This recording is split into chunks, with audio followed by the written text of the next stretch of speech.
Democracia siempre, siempre por la democracia.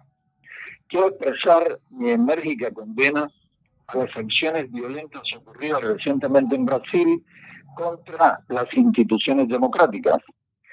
El hecho de que los autores de esas acciones antidemocráticas sean contrarios a Luis Ignacio Lula da Silva, quien es íntimo amigo del régimen castrista, el más antidemocrático que haya conocido el continente, y por tanto, cómplice de la opresión y la miseria que sufre mi pueblo, no me puede llevar a contradecir mis principios.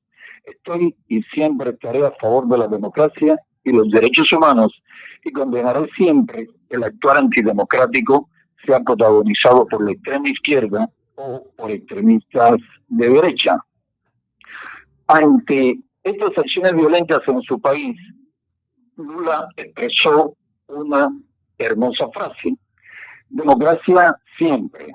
Es una pena que el actual presidente de Brasil crea que los cubanos somos diferentes, de otra especie que no merece vivir en democracia, que no tiene derecho al pluralismo político, a las libertades de expresión, prensa, asociación, reunión y manifestación pacífica, que debemos vivir bajo el oprobioso yugo impuesto por un partido supremacista, que no somos dignos de vivir en un verdadero Estado de Derecho con real división entre los poderes del Estado, que no tenemos derecho a elecciones libres y competitivas. Las últimas elecciones libres en Cuba tuvieron lugar en 1948, hace 74 años, cuando Lula tenía 2 o 3 años de edad.